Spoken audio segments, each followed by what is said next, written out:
네, 여러분 그럼 2부를 시작하겠습니다. 네, 특이점, 공상이냐 아니면 과학이냐라고 하는 그러한 주제를 갖고 우리가 지금 이번 강의를 진행을 하고 있습니다. 자, 그러면 이 네 번째로 가서 이 기술적 특이점이라는 건 뭘까요, 여러분? 여러분 아시다시피 이제 우리가 이걸 앞에서부터 이제 보면서 뭔가 어떤 지수 함수적인 아주 기술적인 폭발이 일어나 버려요. 그럼 어떻게 됩니까? 단절이 오는 거죠. 그렇죠? 예. 그래서 이거는 어떤 임계점, 단절점, 파국입니다. 예, 파국입니다, 이게. 그래서 이것은 시간의 단절을 말하는데 이 특이점 가설의 배경이 되는 어떤 시간 구조, 토폴로지라고 하는데 이 시간 구조가 어떠냐라고 얘기하는 거거든요. 지금 제가 말씀드린 겁니다. 여러분 그 많은 어떤 시간에 대한 관념들을 보면은 뭐 대표적으로 이제 프리드리히 니체는 그 영원 회귀라고 하는 것을 얘기를 하거든요. 그러니까 시간의 무한 반복이죠. 예, 동일한 것의 영원한 회귀 이렇게 주장을 하거든요. 예. 뭐 그렇게 그런 입장이 또 있을 수 있고 또 하나는 뭐냐면 이 분절된 시간인데 이건 여러분 이제 보통 이제 그리스도교에서 보면 이제 창조가 있죠. 예. 그다음에 나중에 이제 심판이 있지 않습니까? 예. 그러고 나서 그 천년 왕국이 이루어지는 이러한 어떤 분절적 시간이 또 하나 이 토폴로지에 있고, 그리고 세 번째는 그 무한한 직선이라고 해서 끊임없이 이게 어떤 진보를 얘기하는 건 아닌데 끊임없이 계속된다라고 하는 그러한 그 연속이죠. 이것이 그러한 또 시간이 있고, 지금 여기 특이점 가설의 배경에서의 시간은 말씀드린 대로 이거는 임계점이고 단절점이고 하나의 절단이고 하나의 파국이기 때문에 이것은 이제 절단된 시간이라고 하는 것이죠. 그러니까 어떻습니까? 특이점 이전과 특이점 이후는 완전히 다른 거죠. 마치 지금 우리가 통과하고 있는 이 진짜 프리 팬데믹하고 포스트 팬데믹 정말 많은 것들을 우리 바꿔놓지 않았습니까? 여러분들은 지금 어떠신지 모르겠는데 지금 미국에서도 이렇게 신문에 나온 얘기를 보면은요, AP 뉴스의 보도에 의하면 기존에 다니던 직장에서 다시 이제 직원들을 이제 나오라고 그렇게 연락을 하면 사실 그 직원들이 먼저 직장에 출근하는 것을 거부하고 새로운 직장을 찾고 있거나 그러고 있다는 거죠. 그래서 이제 지금 직원 고용하는데 상당히 이제 어려움을 겪고 있다라고 하는 보도가 나오는데, 여러분 팬데믹 상황 속에서 많은 사람들이 비자발적으로 실업 상태에 놓였는데 그 기간이 오래되다 보니까 어떤 생각이 들까요? 그 안에 자식이 태어날 수도 있고요. 또 그 안에 어떤 변화가 있을 수도 있어요. 그러면 지금 옛날에 벌던 그 돈으로는 생활이 어려운 거죠. 그러니까 새로운 직장을 찾아야 하고, 그리고 그런 불안감 때문에 무슨 어떤 교육을 받거나 그걸 통해 가지고 자신의 미래를 좀 개척하기도 하고, 일단 돌아볼 수 있는 시간을 많은 사람들이 가졌다는 겁니다. 그래서 예전에 다니던 직장으로 돌아가지 않는 그러한 비율이 상당하다라고 합니다. 한번 정말 우리가 그 전에는 너무 바삐 돌아가다 보니까 그냥 아파도 출근해야 되고 이랬었는데, 이 팬데믹을 겪으면서 자기 자신을 좀 돌아보게 되고 더 이상 이렇게 사는 게 어떤 의미가 있을까라고 하는 그러한 어떤 성찰과 숙고의 시간들을 가졌던 것 같아요. 우리나라도 이제 그런 얘기들이 이제 나오겠죠. 자, 이러한 어떤 특이점 가설의 시간 구조는 말씀드린 대로 절단된 시간이다, 단절된 시간이다, 이렇게. 그리고 다섯 번째로 한번 가볼까요? 이 기술적 특이점을 주장하는 사람들은 현대 과학을 계승한 어떤 사람들입니까? 이거 다 유물론자죠. 뭐 마음이 어딨냐? 마음도 뭡니까? 뇌의 작용이라고 얘기하지 않습니까? 그래서 인간의 어떤 뇌와 마음이라는 거는 하드웨어와 소프트웨어하고 유사한 것으로 그렇게 취급을 했거든요. 이게 바로 이제 현대 사상의 아주 대표적인 그 다음에 실증주의입니다. 이게 일원론이죠. 모든 건 뭐냐? 뇌다, 물질이다라고 하는 주장을 했는데 역설적이게도요. 여러분들이 이걸 한번 잘 보셔야 돼요. 지금 이제 특이점이 오면 뭐가 되는 거냐? 그러면 의식이 컴퓨터에 업로드가 되는 겁니다. 예. 그러면 인간의 육체는 어떻게 될까요? 예. 당연히 그 인간의 마음이라고 하는 것이 뇌고, 뇌가 이제 인간의 마음인데, 이론론이니까요. 근데 여기에서 어떤 얘기를 하냐 그러면 인간의 육체는 결국 없어지고, 이런 어떤 그 뇌에서 있는 그 많은 어떤 기억들이나 이런 것들을 패턴화해가지고 업로드를 시켜버리는 거예요. 그런 작업들을 하고 있고, 그렇게 해가지고 그 육체 없는 그러한 정신이 컴퓨터 상에서 불사까지는 아니어도 상당히 오랫동안 살 수 있다는 거죠. 육체가 없으니까. 예, 늙을 이유가 없죠. 예, 노화에 대한 걱정 없이 그렇게 살 수 있는 시대가 온다. 그것이 바로 특이점의 시대다라고 얘기하는 건데, 이 논리에 어떤 문제가 있을까요? 상당히 재밌는 게 뭐냐면, 특이점주의자들은 이론론자예요. 예, 오직 물질밖에 없다라고 얘기를 해요. 그런데 컴퓨터에다가 정신이 업로드가 되고, 그러면서 이제 육체하고 완전히 분리된 그러한 정신이 업로드돼서, 예, 의식이 업로드돼서 컴퓨터에 남는다라고 얘기하는 걸 보면은, 이게 한편에서는 유물론자고 이론론자인데 또 한쪽에서는 아주 극단적인 이런 이원론을 또 얘기를 하고 있어요. 그러니까 이거 어떻습니까? 예, 한쪽에서는 이론, 한쪽에는 이원론. 아주 모순이죠.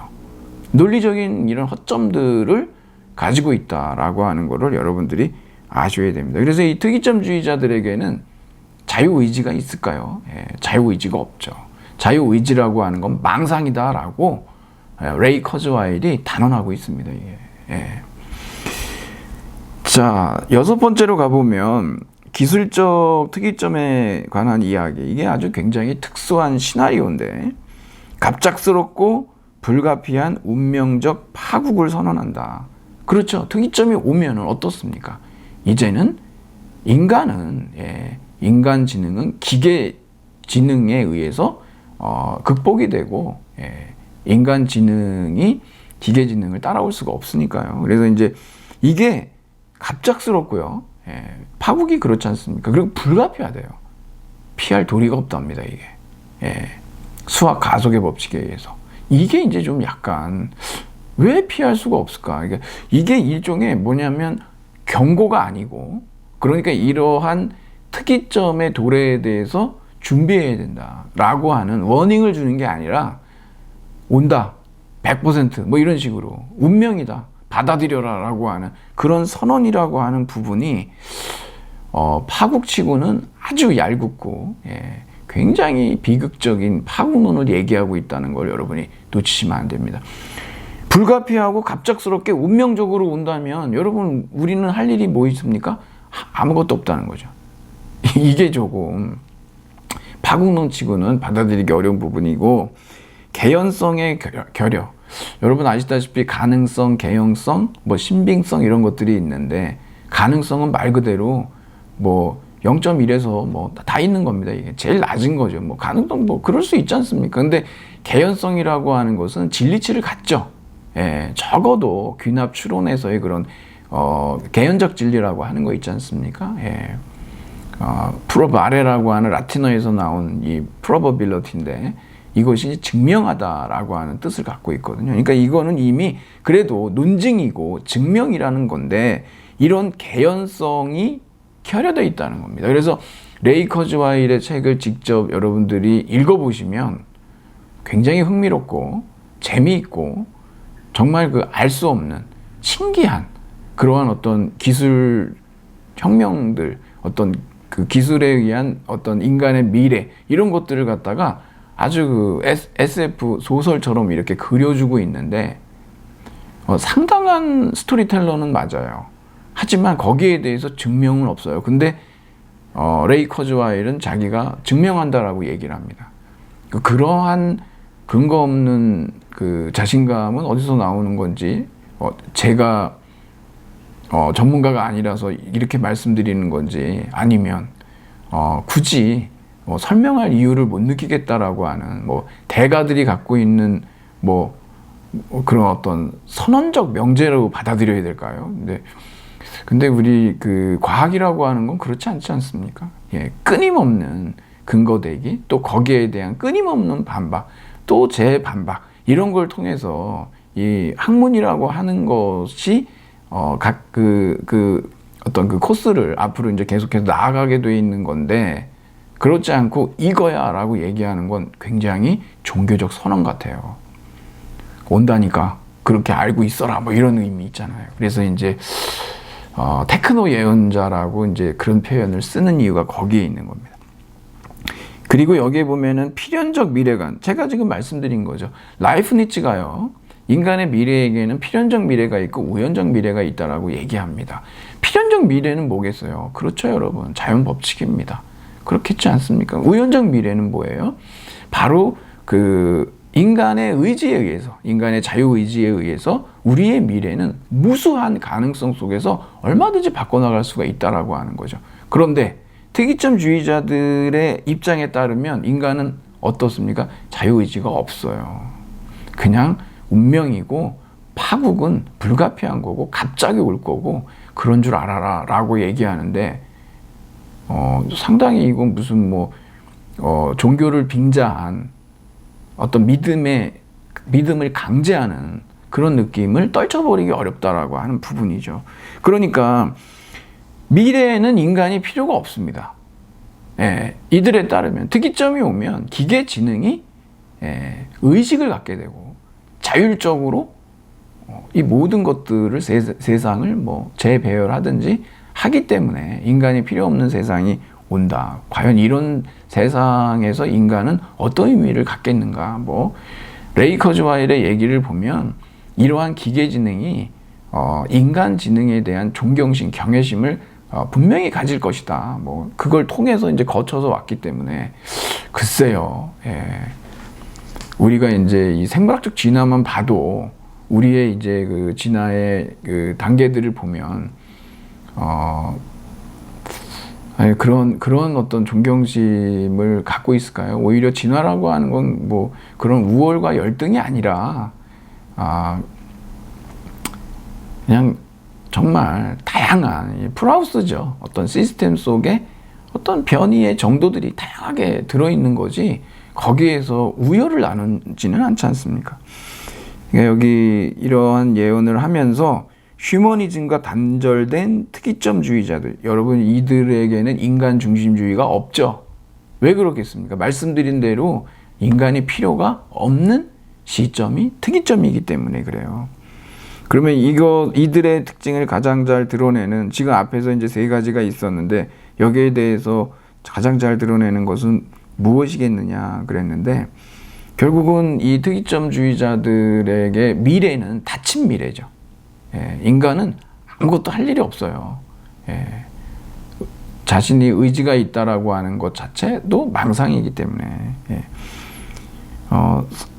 그 무수한 가능성의 보고로서의 인간의 의지를 부정하는 이 특이점주의자들에게 있어서 가장 그 어떤 반인간 중심적인 그 태도는 이제 이러한 어떤 필연적 미래관하고, 그 다음에 이제 이 필연적 미래관이 이제 이 불가피한 운명적 파국을 얘기하고 있기 때문에요. 그래서 여기에 대해서 어떤 불의의 사태에 대비하도록 어떤 경고등을 켜고 거기에 대해서 어떤 주의 집중, 어떤 각성하도록 촉구하는 입장이 아니다라고 하는 이 부분이 이 휴머니즘과 단절된 그런 특이점주의자들의 특징이다라고 우리가 얘기할 수 있겠습니다.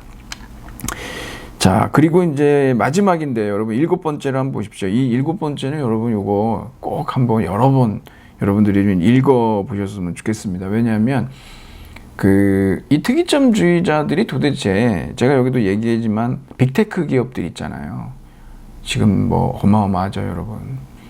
이러한 사례를 여러분한테 제가 한참을 말씀드릴 수가 있는데 이 빅테크 기업들이 정말 원하는 게 경제적인 성공만일까? 아니면 다른 목적이 있을까? 여러분 지금 우리 주변에 돌아가는 걸 한번 보십시오. 제가 아까 말씀드렸듯이 일론 머스크가 지금 이런 어떤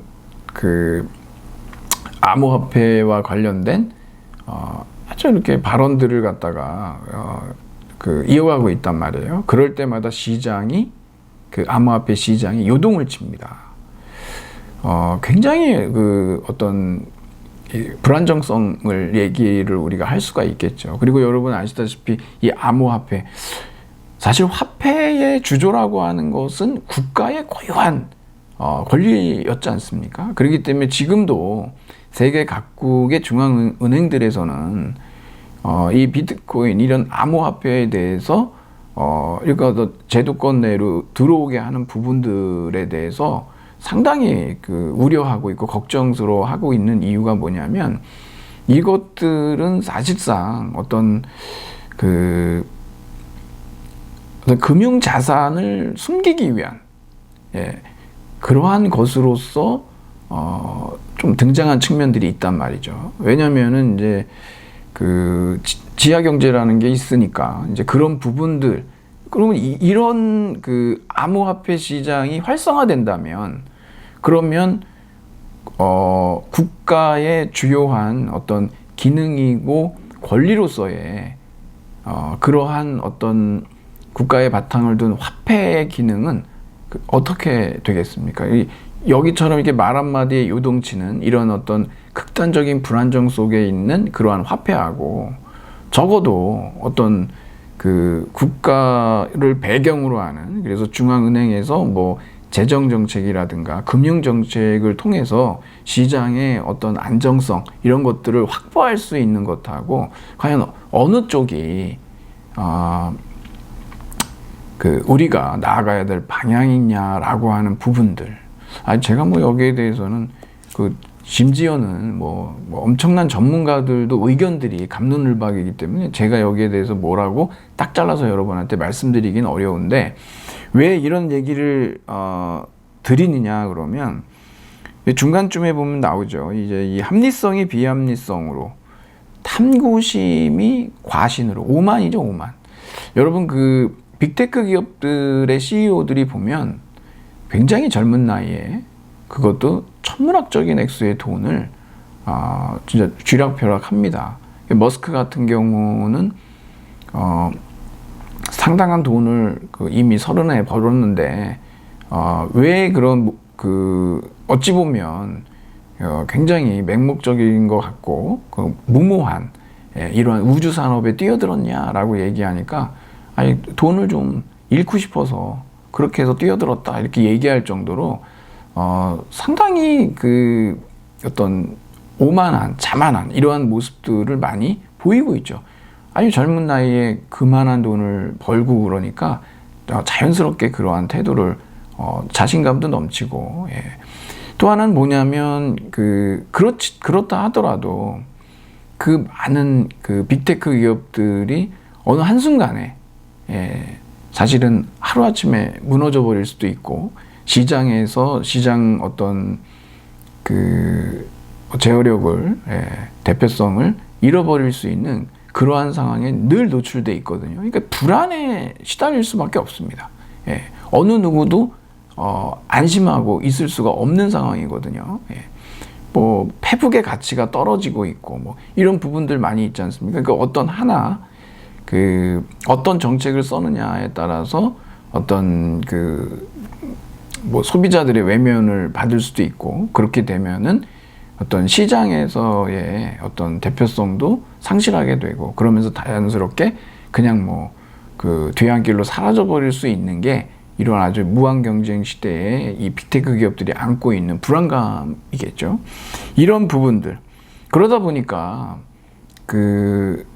이들이 여기에서 특이점 가설에 대한 엄청난 그 어떤 선전이나 홍보를 하면서, 그러면서 동시에 그것에 대한 어떤 해결책을 제시해 주는 듯 하면서도 사실상 그 해결책이 없다라고 얘기하는, 상당히 그 모순된 그 메시지들을 보내고 있단 말이에요. 도래할 것이다. 하지만 해결책은 없다. 라고 하는 거. 요 메시지거든요. 근데 이게 왜 이런 식으로 하고 있느냐. 그냥 단순히 돈을 많이 벌기 위해서 이러고 있는 것 같진 않아요. 그러면은 그 기업의 이미지 제고를 위해서 정말 뭐 그런 뭐 광고에 더 그 매진하면 그런 그 소개의 목적을 달성할 수 있을 텐데, 그런 부분이라기보다는 어디에 있느냐. 이게 이제 좀 사실은 우리가 주의 깊게 봐야 될 부분이고, 이 머스크 같은 사람도 마찬가지인 거죠. 정치적인 목적이 있다라고 하는 겁니다. 아시다시피 여러분, 지금 국가는 아주 쪼그라들고 있고 말라가고 있습니다. 정보 관련돼서 한번 볼까요? 국가라는 이러한 어떤 정부기관들, 뭐 우리는 옛날에 뭐 국정원 통해서 뭐 도청도 하고 뭐 사찰도 하고 문제가 많았지 않습니까? 근데 그거에 대해서 항상 정부기관은 개인 정보를 법적으로 제한을 받습니다. 그래서 개인에 대한 많은 정보들을 입수할 수가 없는데, 할 수 있는 거는 몇 가지밖에 안 된다라고 한다면, 비해서요. 일반 빅테크 기업들에 비해서. 하지만 빅테크 기업들은 어떻습니까? 뭐 그 엄청난 플랫폼들을 통해서 정부가 아는 거 뭐 보다 수십 배에 이르는 개인 정보들, 이 사람이 신용카드를 어디에 쓰고 어디 가서 무엇을 먹었고 누구를 만났고 이 사람의 취미가 뭐고 무엇을 사들이고 있고, 그렇지 않습니까? 여러분이 검색을 해서 1인용 텐트를 샀다 그러지 않습니까? 그러면 여러분에게 계속해서 그 관련된 그 광고들이 계속 뜨거나, 그것이 이제 아예 그 자동 시스템으로 이루어지는 그런 사회가 된 거 아니겠습니까? 그러니까 그 개인 정보를 빅테크 기업들이 정부 기관에 오히려 돈을 받고 팔 수 있는, 그 정도의 지금 경쟁력을 갖췄다라고 여러분들이 볼 수가 있겠고요. 보안 문제만 해도 그러죠. 사실상 뭐 FBI, 우리나라의 어떤 뭐 국정원 보다도, 왜냐하면 그런 정부 기관들은 개인정보보호법이라든가 그 외에도 많은 그 헌법적 가치들에 의해서 활동이 제약이 된다라고 하는 것을 우리가 알고 있죠. 하지만 구글이라든가 뭐 트위터라든가 페북이라든가 이런 데서는요, 뭐 엄청난 양의 빅데이터를 가지고 사실상 그 개인들을 개인의 욕망을 갖다가 부채질해서 없는 욕망을 만들어내기도 하고, 어떻게 뭐 메시지를 통해 가지고 조정을 할 수도 있고, 그런 위치에 와 있다라고 하는 거 우리가 너무 잘 알지 않습니까? 그리고 보안업체 마찬가지죠. 뭐 국가나 정부기관에서는 그러한 어떤 CCTV에 등장하는 개인정보에 대해서 어떻게 관리하고 처리해야 된다라고 하는 그런 법적, 제도적인 제한들이 있다면, 그것을 갖다가 일반 기업들은 뭐 비밀주의라고 해가지고요, 소위 뭐 영업비밀이다 그래가지고 공개하지 않는다는 거죠.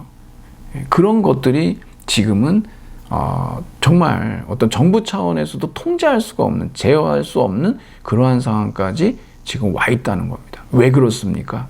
즉 빅테크 기업들이 국가의 기능을 대신하려고 하는 겁니다. 그러다 보니까 머스크 같은 사람의 한마디가, 우리 같은 경우 중앙은행의 총재가 그렇게 그런 말들을 함부로 할 수가 없지 않습니까? 그걸로 인해서 한국 경제, 그리고 뭐 어떤 그 국제 경제에서도 어떤 영향이 올지, 주식시장이든 뭐 어떤 채권시장이든 뭐 그런 문제들 때문에 함부로 얘기를 못 하는데, 이런 사람들은 그냥 온탕낸탕을 오가게 할 수 있는, 그 정도로 어찌 보면은 상당히 무책임한 발언들을 할 수 있는 게, 그것이 그냥 테슬라의 최고 경영자이기 때문이지 어떤 국가의 뭐 중앙은행 총재가 아니기 때문에 할 수 있는, 그 책임으로부터는 상당히 멀리 떨어져 있는 것을 우리가 알 수가 있죠. 블랙박스 사회란 책이 있는데요. 여러분, 블랙박스 여러분 잘 아시다시피 그렇습니다. 뭐 비행기라든가 기차라든가 뭐 어떤 자동차의 뭐 기록 장치죠. 하지만 이 블랙박스 사회에서 얘기하는 이 블랙박스 또 하나의 의미가 있는데 비밀주의입니다. 사실 많은 기업들이요, 어떤 뭐 지식재산권이라든가 뭐 아니면 뭐 브랜드 가치 이런 것들을 내세워서 정부에게 기업들이 가지고 있는 그러한 비밀들을 영업상의 비밀이다 그래서 공개하지 않습니다. 알 수도 없고요. 근데 그 안에는 무엇이 들어있냐 그러면 일반 정부, 국가에서 수집할 수 없는 수많은 정보들이 들어있다는 거죠. 보험에 대한 거라든가 질병에 대한 거라든가 뭐 그 환경에 대한 거라든가 아니면 조세에 대한 거라든가 교육에 대한 거라든가 이런 모든 국가의 전반적인 기능들에 대해서 엄청난 그 빅데이터를 이들이 지금도 수집하고 있다라고 하는 겁니다. 그러니까 지금 우리는 조지 오웰의 1984를 걱정할 때가 아닌 거예요.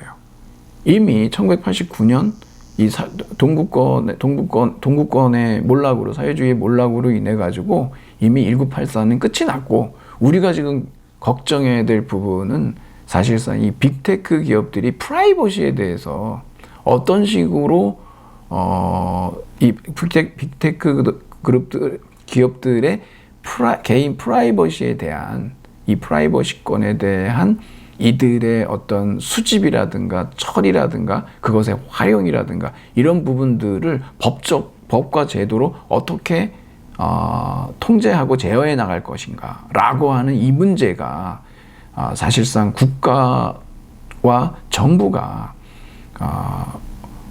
이거 해결해야 될 좀 관건으로 오히려 이제 작용하고 있다라고 하는 것을 알 수가 있죠.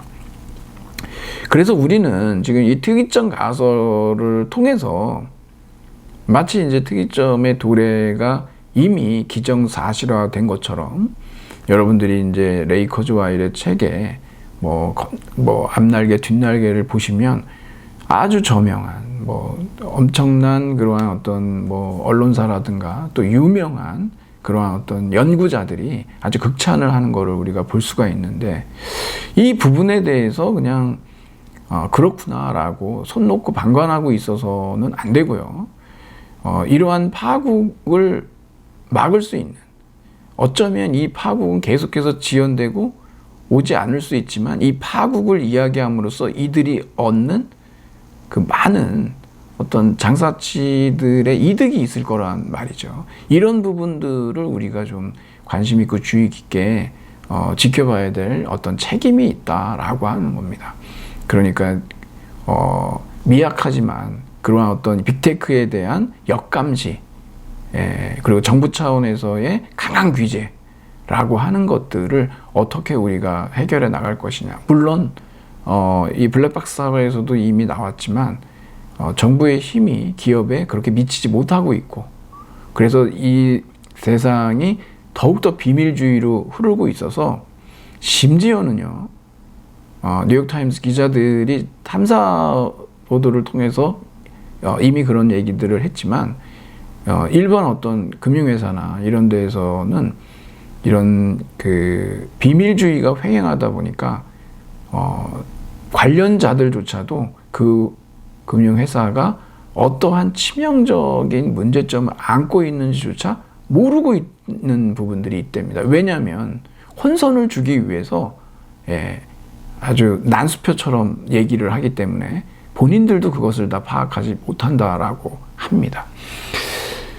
네, 여러분 하여튼 이런 부분에 대해서 여러분들이 좀 관심을 가져주시고, 이 특이점 가설의 어떤 실체적 진실, 그 진상을 여러분들이 조금 깊이 생각해 보셨으면 좋겠습니다. 네, 그러면 오늘은 여기에서 정리를 하도록 하겠습니다.